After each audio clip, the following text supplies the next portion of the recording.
광인 모드로 취권을 행사하는 이수진 의원에 대해 김병기 의원이 참교육을 시작했습니다. 김 의원은 자신이 불법 정치 자금을 받았다는 의혹을 제기한 무소속 이수진 의원과 언론사 기자를 허위사실 적시 명예훼손 혐의로 고소했습니다. 김 의원은 선거에 영향을 미칠 악의적 계획이라면 반드시 실패할 것이고 허위사실에 넘어갈 유권자도 없다면서 언론이든 개인이든 따지지 않고 끝까지 책임을 묻겠다고 강조했습니다. 앞서 이수진 의원은 자신의 지역구인 서울 동작을이 전략선거구로 지정되며 사실상 공천 배제되자 이 같은 결정에 반발해 민주당을 탈당했습니다. 이후 공직선거 후보자 검증위원장이었던 김 의원이 총선 출마를 원하는 이들로부터 돈을 받은 뒤 수개월 뒤에 돌려줬다고 주장하며 정치자금법 위반 의혹을 제기했습니다. 네, 취권이 아무한테나 통하는 건 아닙니다. 아무쪼록 조용히 있어주길 바랍니다. 그리고 이걸 말씀 안 드릴 수 없습니다. 의석수 계산기로 돌린다면 상당히 놀라운 수치가 나옵니다. 비례 소수 정당들이 나중에 빠지면 민주당의 단독 과반이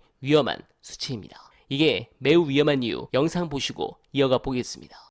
지금 우리가 준연동형으로 방향을 잡았는데 최대한 크게 이기자라는 것으로 방향을 잡았다라고 보시면 됩니다. 그래서 범야권이 다, 그 시민사회 세력까지 다 함께 모여서 정권심판론이라는 굉장히 중요한 치를 내걸고 빅텐트를 치는 거고 그 안에 다 들어가는 거죠. 근데 중요하게 생각해야 되는 거, 놓치면 안 되는 것이 그 빅텐트에 들어갔더라도 민주당 단독 과반을 절대 양보하면 안 됩니다. 이게 핵심이에요. 민주당 단독 과반이 무너지는 순간 이 빅텐트는 순식간에 와야 됩니다. 예를 들면은 민주당이 151석 이상을 못 얻었는데 소수 정당들에게 국민의힘이나 윤석열 정부가 장관 한 명씩 다 제안하면서 야 우리랑 같이 연합하자 이렇게 되는 순간 여서야대가 바뀌는 거예요. 네, 그런 부분에서 사태가 정말 심각하구나 라고 느꼈고 이재명 대표, 김혜경 여사 두 분이 생각났습니다. 오늘 김혜경 여사의 말씀 너무 가슴이 아팠습니다. 그리고 이 부분으로 가슴이 아프실 이재명 대표 생각에 더 가슴이 아픕니다. 저는 지난 총선에서 열린민주당에 표를 줬지만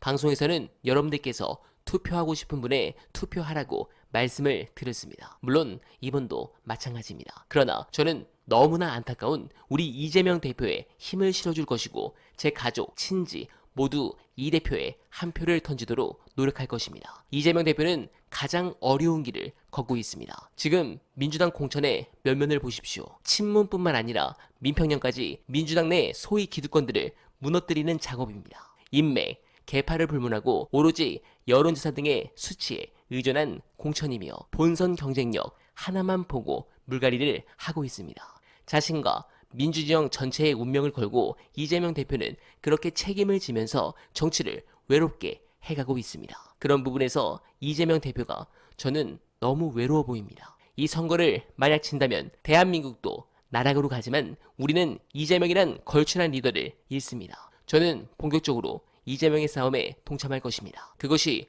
올바른 길이라고 저는 개인적으로 생각합니다. 다소 오늘의 기점으로 저와 생각이 다른 지지자분들은 실망하실 수 있습니다. 조국 전 장관 엄청나게 안타깝습니다. 국회의원 4~5명 제외하고 조국 전 장관의 악의적 수사에 대해서는 제가 훨씬 더 잘한다고 자부합니다. 하지만 조국 전 장관이 국회의원 한 자리 하는 것도 중요하지만 그것보다 이재명이 살아나지 못하면 조국 전 장관도 같이 죽습니다. 윤석열을 반드시 무너뜨리고 저들을 빵에 보내야 조국의 시간은 그때부터 시작입니다. 여러분들께 미리 양해의 말씀 부탁드리고 최대한 동지의 언어로 보고드릴 것을 약속드리면서 어나바는 오늘도 최선을 다하겠습니다. 여러분 고맙습니다.